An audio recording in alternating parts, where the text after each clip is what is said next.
La famille Maré demande cette messe pour le repos éternel de Maré Bambo Oumarou et de tous les défunts de leur famille. Messe pour le repos éternel de Raymond Teko Maouli Koudouovo. Messe demandée par Gérard et sa famille.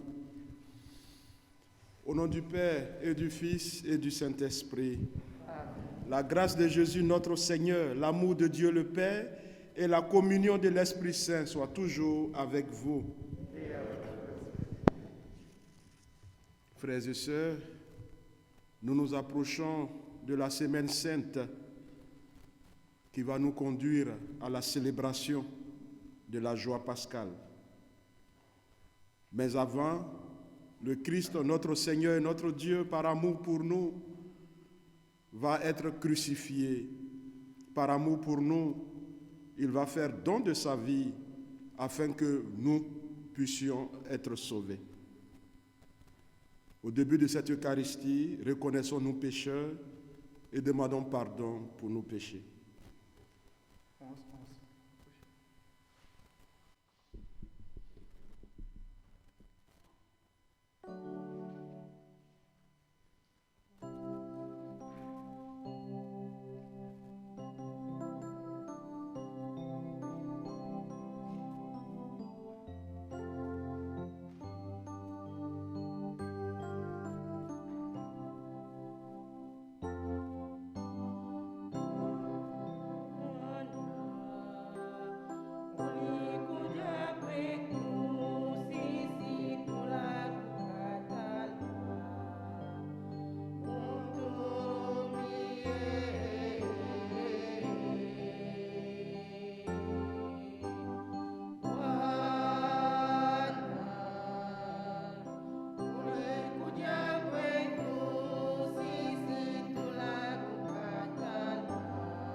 Que Dieu Tout-Puissant nous fasse miséricorde, qu'il nous pardonne nos péchés et nous conduise à la vie éternelle. Prions le Seigneur. Dieu qui a réconcilié avec toi toute l'humanité en lui donnant ton propre Fils, augmente la foi du peuple chrétien pour qu'il se hâte avec amour au devant des fêtes pascales qui approchent. Par Jésus-Christ, ton Fils, notre Seigneur et notre Dieu, qui règne avec toi et le Saint-Esprit, maintenant et pour les siècles des siècles.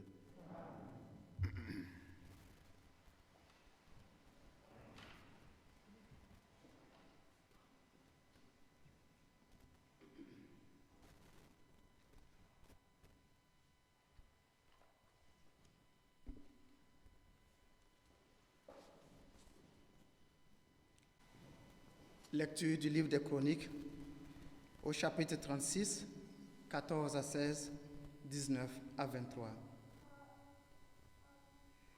En ces jours-là, tous les chefs des prêtres et du peuple multipliaient les infidélités en imitant toutes les abominations des nations païennes, et ils profanaient la maison que le Seigneur avait consacrée à Jérusalem.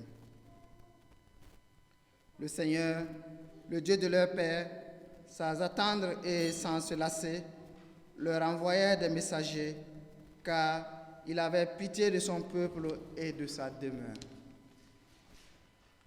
Mais eux tournaient en dérision les envoyés de Dieu, méprisaient ses paroles et se moquaient de ses prophètes.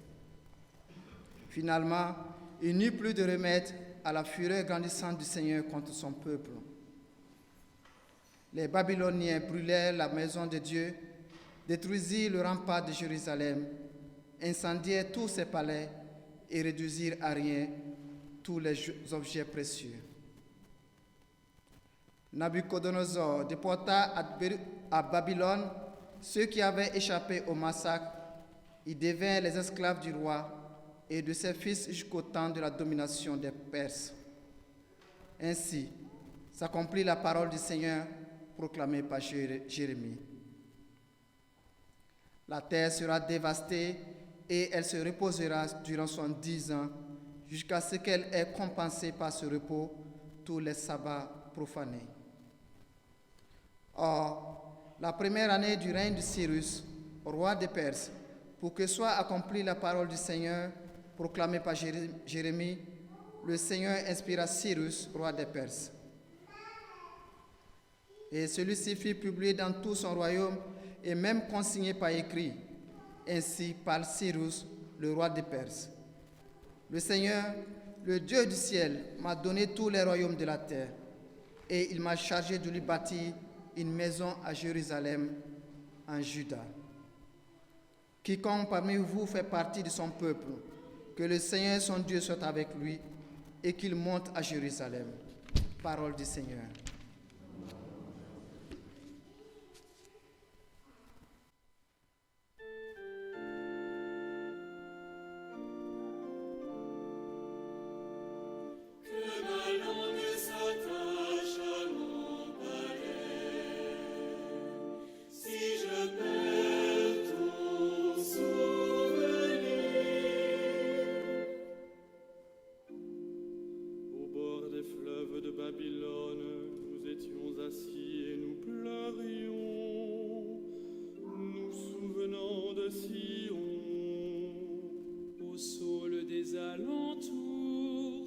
Nous avions pendu nos harpes.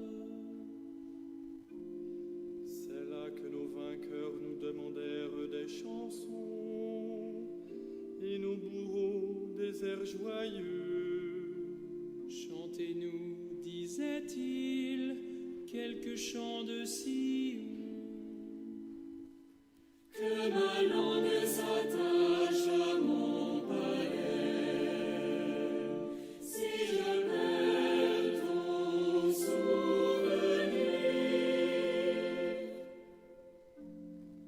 Chanterions-nous un chant du Seigneur sur une terre étrangère? Si je t'oublie, Jérusalem, que ma main droite m'oublie. Je veux que ma langue s'attache à mon palais, si je perds ton souvenir. Si je n'élève Jérusalem au sommet de ma joie, que ma langue s'attache à mon palais, si je perds ton souvenir.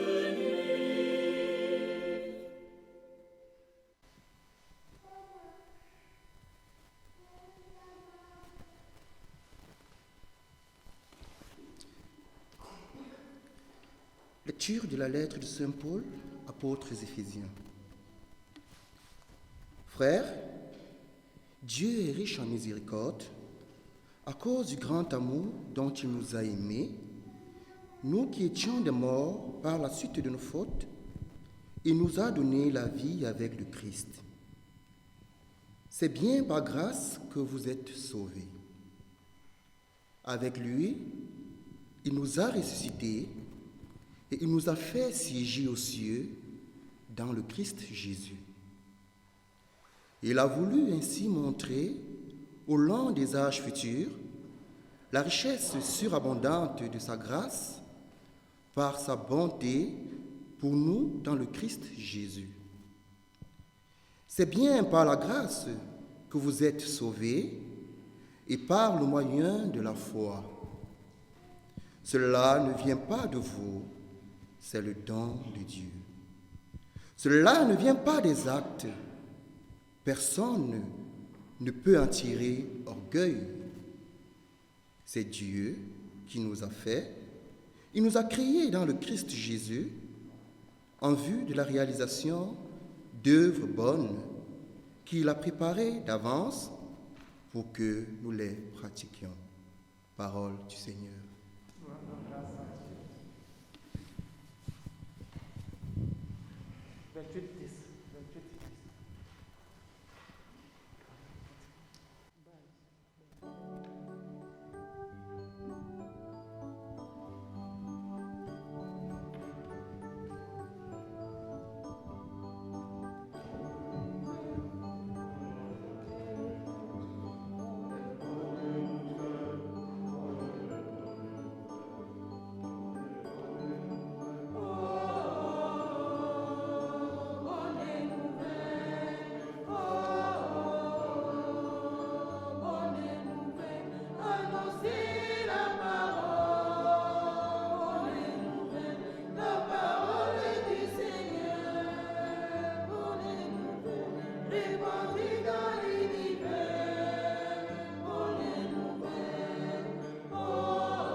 Le Seigneur soit avec vous.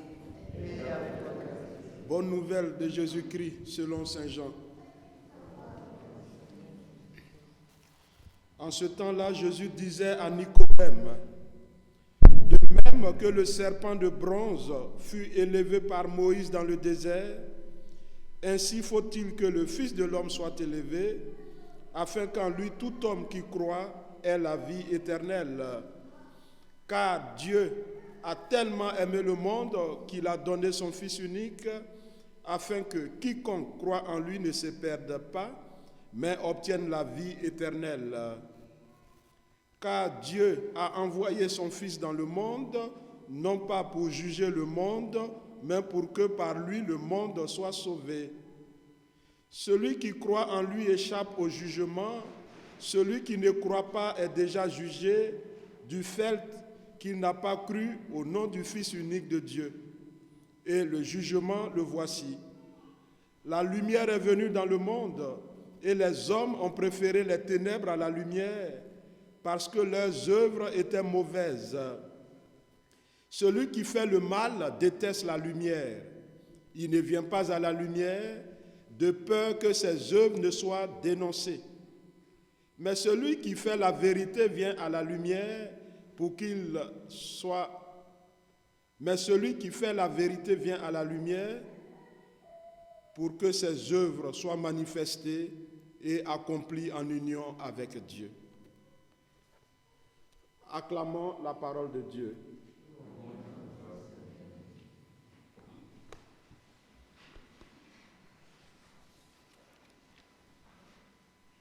C'est le 4e dimanche du temps de carême. Aujourd'hui, il ne nous reste que 2 semaines pour entrer dans la semaine sainte qui va nous conduire tout droit d'abord à la passion et à la mort du Christ et ensuite à sa résurrection glorieuse. Frères et sœurs, nous venons d'écouter la parole de Dieu. Dans la première lecture, eh bien, l'auteur sacré nous relate un peu un moment important de l'histoire du peuple d'Israël. Nous savons que ce peuple a beaucoup souffert. Il a été esclave en Égypte pendant longtemps. Et comme Dieu a choisi ce peuple par amour et par miséricorde, Dieu a décidé de libérer son peuple de l'esclavage en Égypte.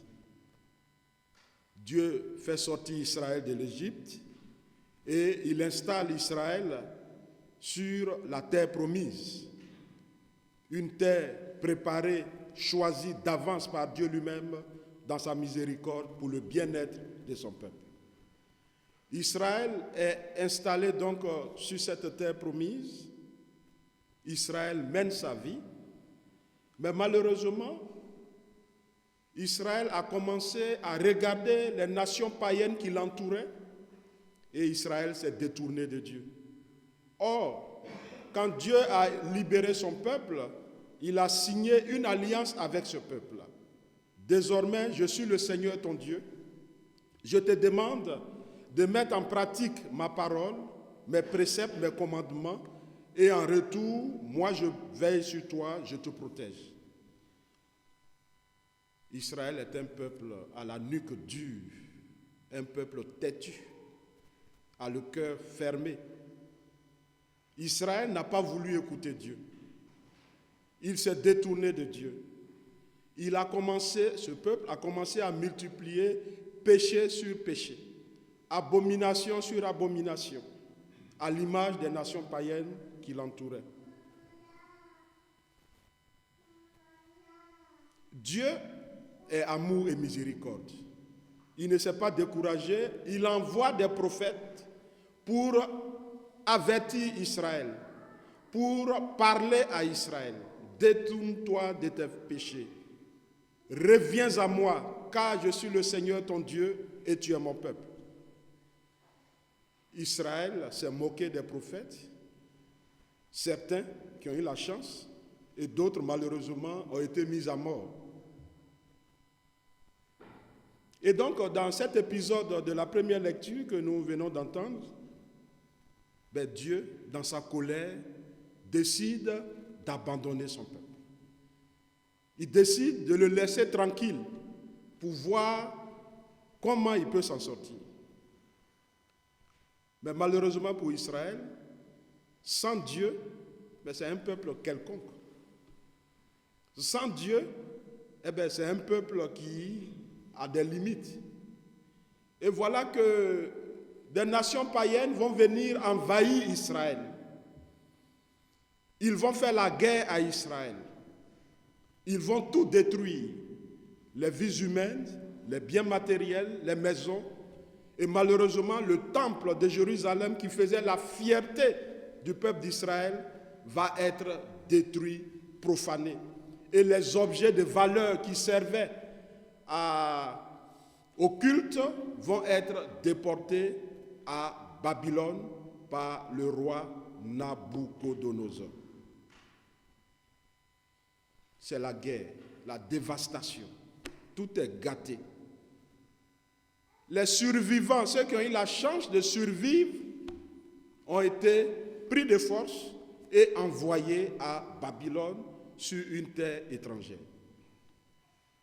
On sait tous, quand tu n'es pas chez toi, que tu es à l'étranger et que toutes les conditions ne sont pas réunies, la vie n'est pas facile. Tu as envie de retourner chez toi. Parce qu'en général, qu'est-ce qu'on dit? On est mieux chez soi. Et donc commence la période de galère, de souffrance. Israël a commencé à regretter ses péchés. Ils sont à l'étranger. Et là-bas, c'est eux qu'on choisit pour faire les travaux les plus difficiles. Voilà. Quoi de plus normal? Tu n'es pas chez toi. Donc on peut te... Je ne dis pas que c'est bien, que c'est juste, hein, mais je parle de ce qu'Israël a vécu. Voilà, on prenait Israël comme... ça fait rien, quoi. Et par moments, pour ridiculiser le peuple d'Israël qui souffrait, eh bien, leurs bourreaux vont leur demander de chanter des chants de joie, des cantiques de bonheur, comme quand ils étaient chez eux, dans leur pays. Est-ce que quand tu es malade, tu peux chanter chants de joie? Est-ce que quand tu es dans la souffrance, tu peux entonner des chants de joie? Est-ce que quand tu es dans le deuil, tu peux entonner des chants de joie? C'est ce qu'on demande à Israël. Mais chantez-nous vos beaux chants là, voilà, on va danser, tout ça. Donc, c'est ce que le psaume dit. Que ma langue s'attache à mon palais, au bord des fleuves de Babylone, nous étions assis et nous pleurions. Nous souvenant de Sion, au sol des alentours, nous avions pendu nos harpes. C'est là que nos vainqueurs nous demandèrent des chansons et nos bourreaux des airs joyeux. Chantez-nous, disait-il, quelques chants de Sion. Et puis Israël qui dit, mais comment chanterions-nous un chant du Seigneur sur une terre étrangère? Voilà. Mais c'est Israël qui a cherché. Voilà. Quand tu refuses d'écouter les conseils, ben voilà ce qui arrive. Donc dans la souffrance, on ne peut pas chanter des chants de joie. Quand ça ne va pas, eh bien, on souhaite d'abord qu'on sorte, voilà, de cette situation difficile.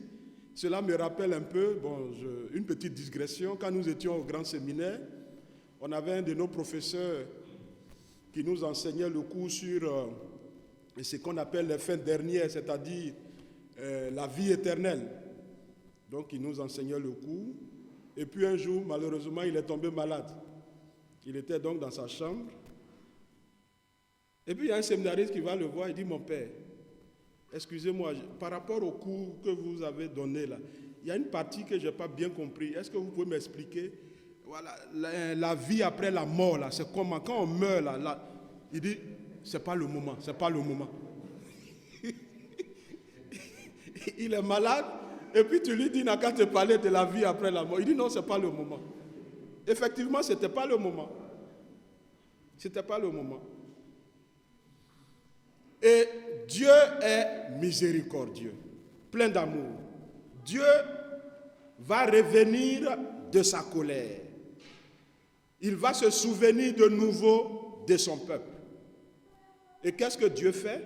Le nouveau empereur, ce n'est plus donc Nabucodonosor. Son nom est difficile à prononcer, ce monsieur-là. Nabucodonosor. Il faut manger cléba pour bien prononcer ça. Nabucodonosor. Voilà. Son règne est fini et il y a un nouveau qui s'appelle Cyrus. Et Dieu va toucher le cœur de ce dernier. Il va signer un décret pour dire, bon, à partir d'aujourd'hui, je décide que tous les fils d'Israël sont libres et qu'ils peuvent retourner dans leur pays pour reconstruire leur nation, pour reconstruire le temple de Jérusalem. Voilà la merveille que le Seigneur a fait de nouveau pour son peuple. Dans son amour inépuisable, Dieu prend sur lui de venir au secours du peuple d'Israël qui s'est détourné de lui. Oui, frères et sœurs, nous sommes aussi interpellés par la parole de Dieu.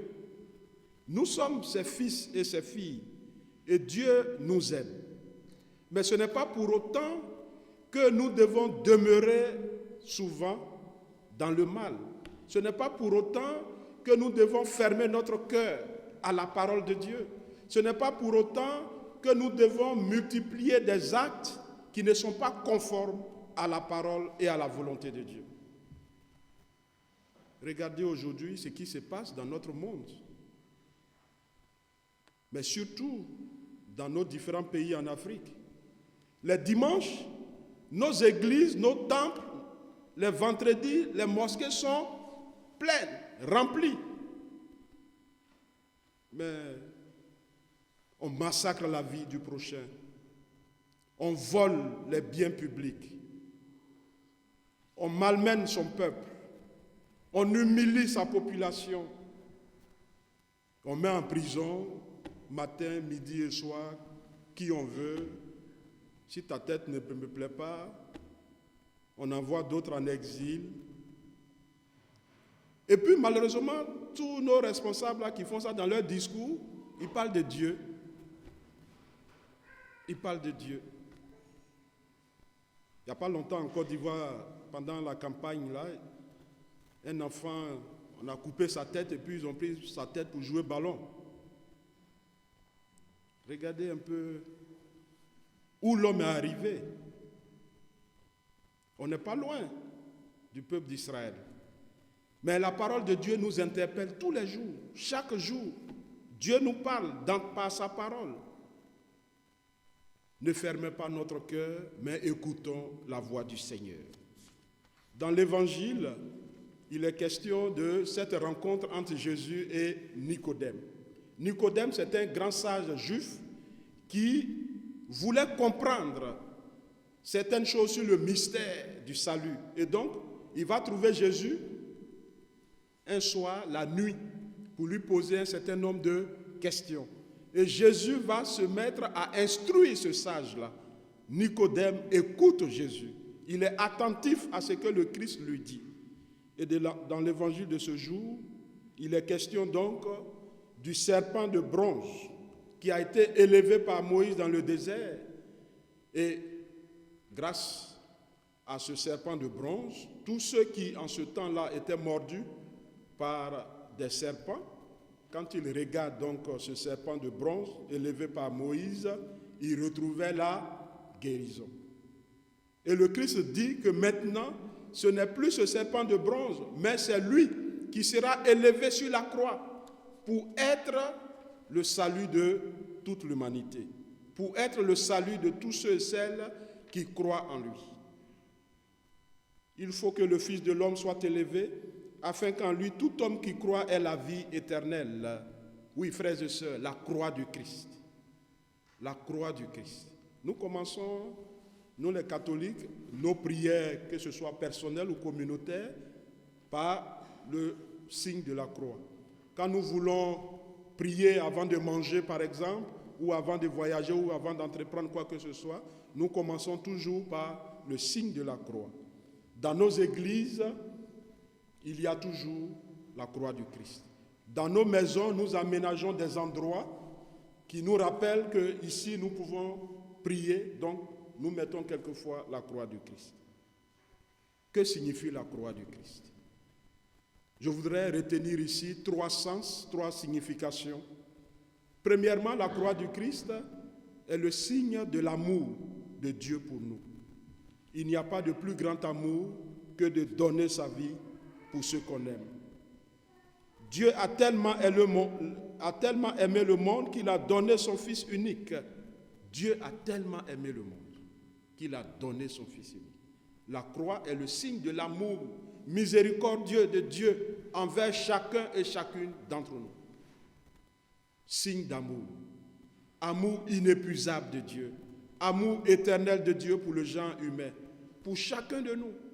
Quel que soit ce que nous sommes, quelle que soit notre condition, Dieu a un amour particulier pour chacun et chacune d'entre nous. Et cet amour, il l'a manifesté sur la croix.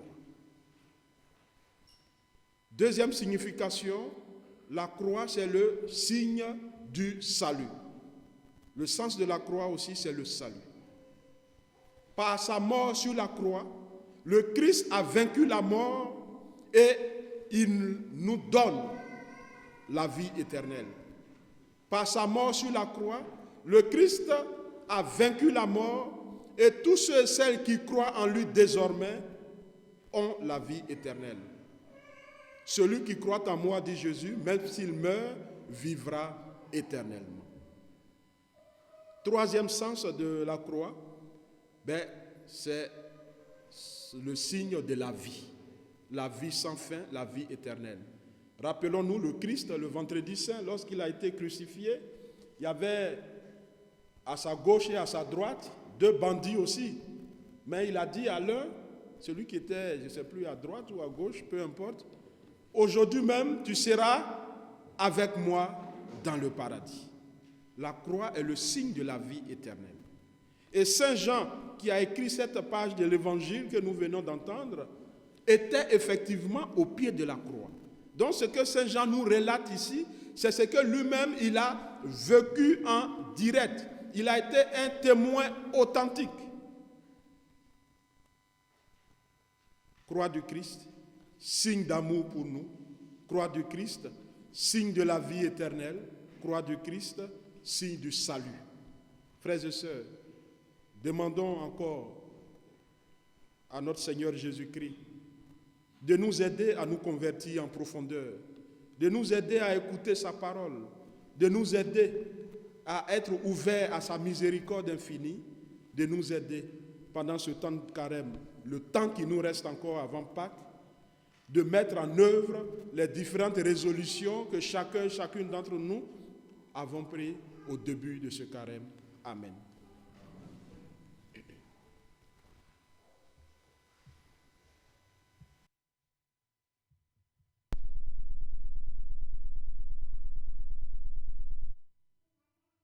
Je crois en Dieu le Père Tout-Puissant, Créateur du ciel et de la terre, et en Jésus-Christ, son Fils unique, notre Seigneur, qui a été conçu du Saint-Esprit, est né de la Vierge Marie, a souffert sous Ponce Pilate, a été crucifié, est mort et a été enseveli, est descendu aux enfers, le 3e jour est ressuscité des morts, est monté aux cieux, est assis à la droite de Dieu le Père Tout-Puissant, d'où il viendra juger les vivants et les morts. Je crois en l'Esprit Saint, à la Sainte Église catholique, à la communion des saints, à la rémission des péchés, à la résurrection de la chair, à la vie éternelle. Amen. Et frères et sœurs, à l'approche des solennités pascales, prions le Seigneur de façon plus pressante, afin que l'univers entier bénéficie davantage des richesses du mystère du salut.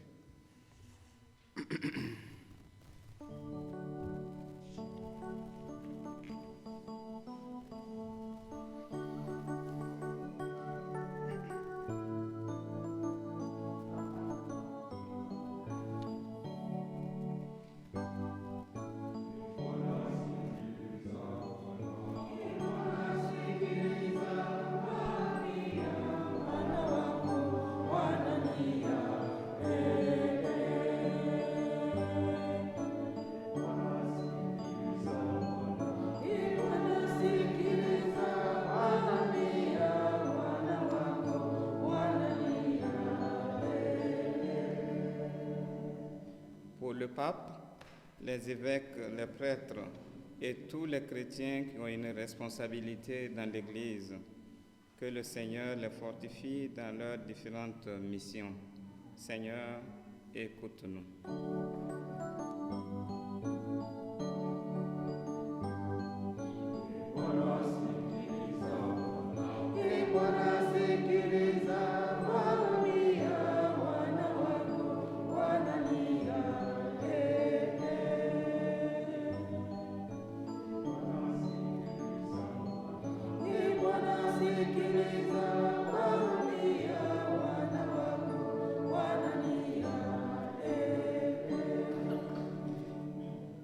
Prions pour les responsables des États, qu'ils mènent une politique qui favorise la paix, la justice et la stabilité dans le monde.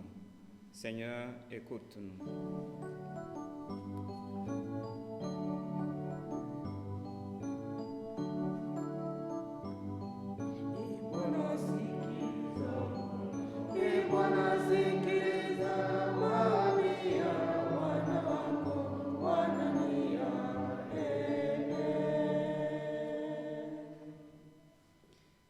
Prions pour tous les malades, les familles en deuil, les exilés politiques, les personnes dispersées.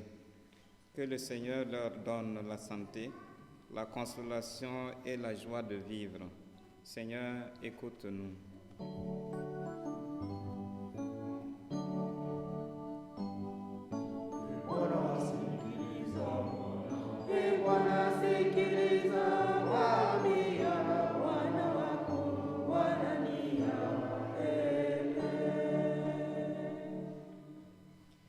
Prions pour notre communauté, que nous puissions vivre ce temps de carême dans la foi, la prière et la charité.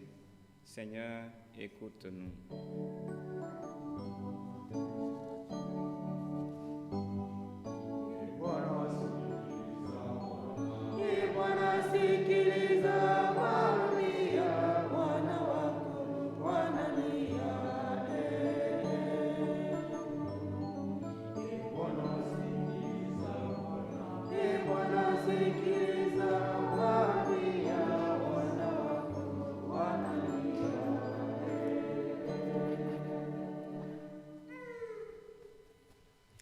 Regarde avec bonté, Seigneur, le peuple qui se confie en ta miséricorde. Et comme il ne peut subsister sans toi, soutiens-le maintenant de tes bienfaits pour qu'il progresse jusqu'à l'éternité. Par Jésus, le Christ, notre Seigneur.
Prions ensemble au moment d'offrir le sacrifice de toute l'Église.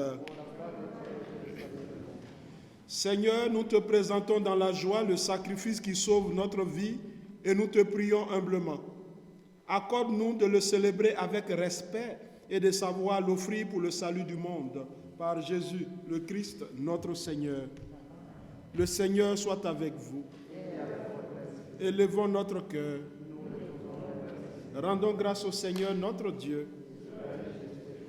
Vraiment, il est juste bon de te rendre gloire, de t'offrir notre action de grâce toujours et en tout lieu. À toi, Père très saint, Dieu éternel et tout-puissant, par le Christ notre Seigneur.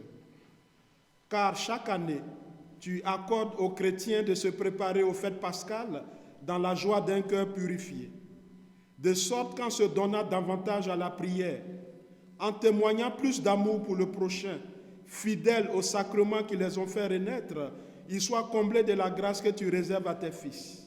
C'est pourquoi, avec les anges et les archanges, avec les puissances d'en haut et tous les esprits bienheureux, nous chantons l'hymne de ta gloire et sans fin, nous proclamons. 43, 7. 43, 7.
Tu es vraiment saint, Dieu de l'univers, et toute la création proclame ta louange, car c'est toi qui donnes la vie.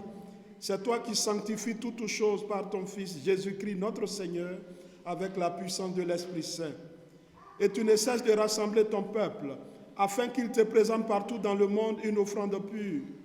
C'est pourquoi nous voici rassemblés devant toi, et dans la communion de toute l'Église, en ce premier jour de la semaine, nous célébrons le jour où le Christ est ressuscité d'entre les morts. Par lui que tu as élevé à ta droite, Dieu Tout-Puissant, nous te supplions de consacrer toi-même les offrandes que nous apportons. Sanctifie-les par ton esprit pour qu'elles deviennent le corps et le sang de ton Fils Jésus-Christ, notre Seigneur, qui nous a dit de célébrer ce mystère. La nuit même où il fut livré, il prit le pain. En te rendant grâce, il le bénit, il le rompit et le donna à ses disciples en disant, « Prenez et mangez-en tous, ceci est mon corps livré pour vous. »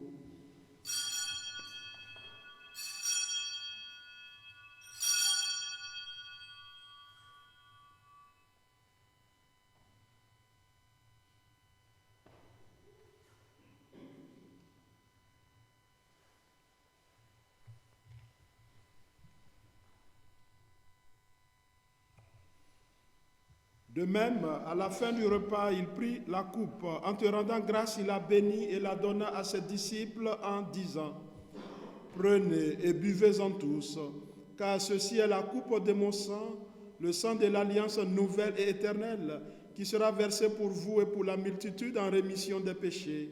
Vous ferez cela en mémoire de moi. »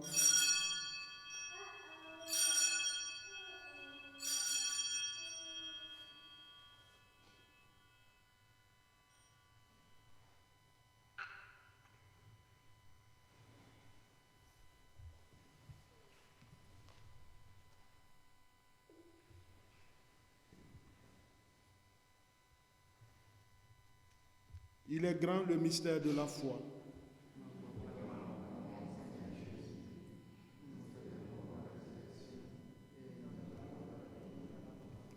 En faisant mémoire de ton Fils, de sa passion qui nous sauve, de sa glorieuse résurrection et de son ascension dans le ciel, alors que nous attendons son dernier avènement, nous présentons cette offrande vivante et sainte pour te rendre grâce.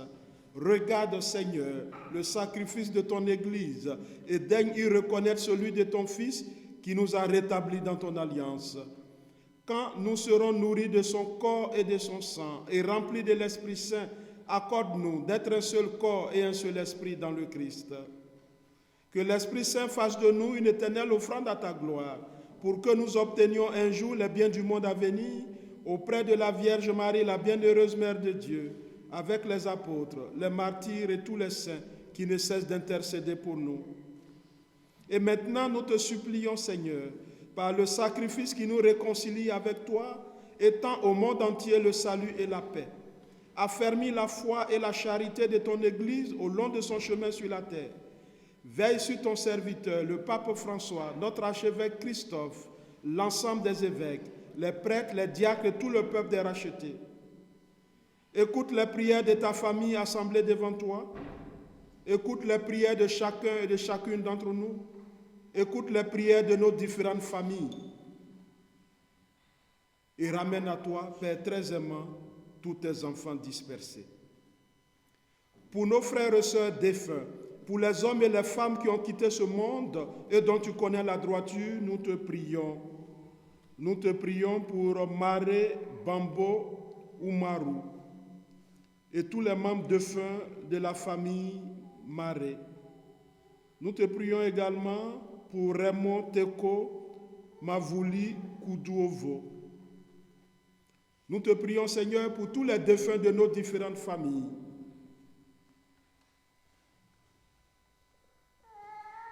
Reçois-les dans ton royaume où nous espérons être comblés de ta gloire, tous ensemble et pour l'éternité, par le Christ notre Seigneur, par qui tu donnes au monde toute grâce et tout bien. Par lui, avec lui et en lui. À toi, Dieu le Père Tout-Puissant, dans l'unité du Saint-Esprit, tout honneur et toute gloire pour les siècles des siècles.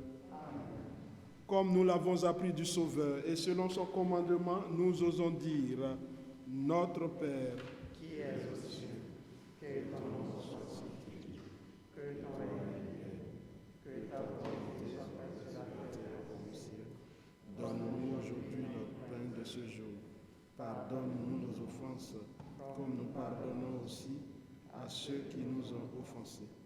Et ne nous laisse pas entrer à la tentation, mais délivre-nous du mal.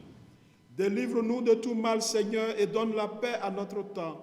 Par ta miséricorde, libère-nous du péché, rassure-nous devant les épreuves, en cette vie où nous espérons le bonheur que tu promets et l'avènement de Jésus-Christ, notre Sauveur.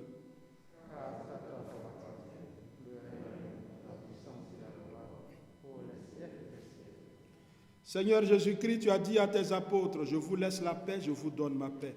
Ne regarde pas nos péchés, mais la foi de ton Église. Pour que ta volonté s'accomplisse, donne-lui toujours cette paix et conduis-la vers l'unité parfaite, toi qui règnes pour les siècles des siècles. Amen. Que la paix du Seigneur soit toujours avec vous.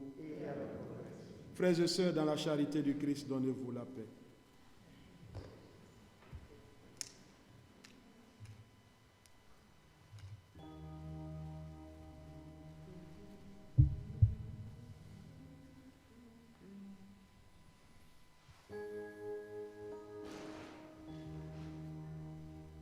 Agneau de Dieu qui enlève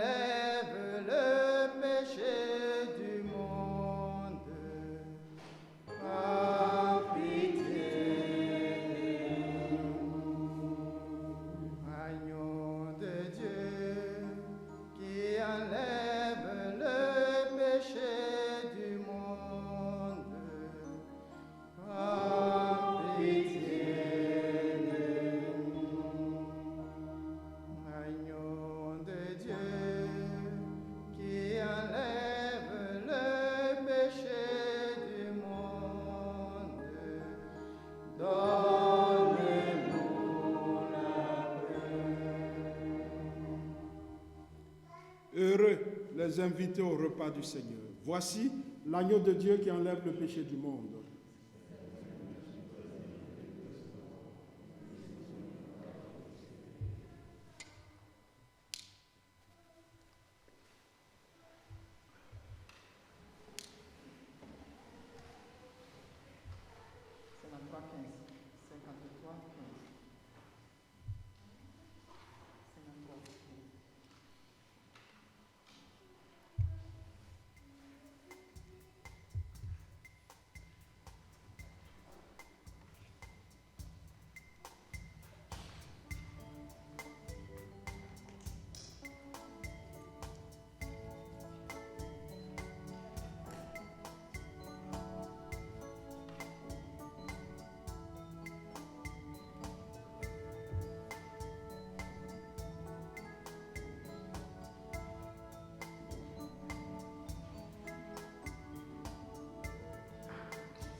Prions le Seigneur.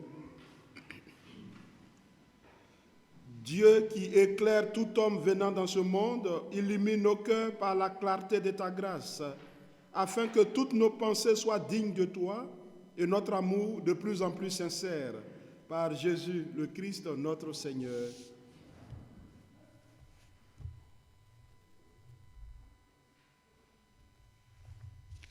Le Seigneur soit avec vous.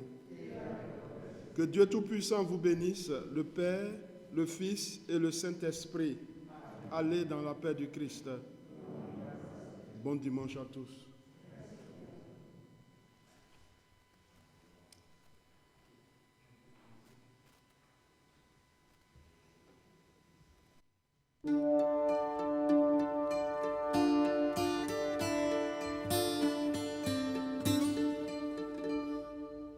Si tu dénoues les liens de servitude, si tu libères ton frère enchaîné,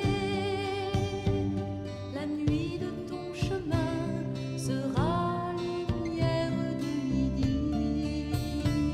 La nuit de ton chemin sera lumière de midi.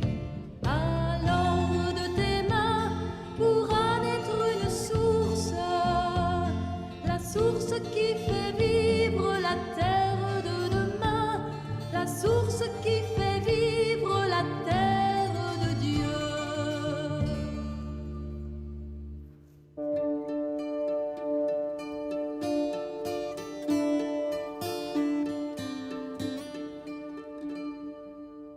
Si tu détruis ce qui opprime l'homme,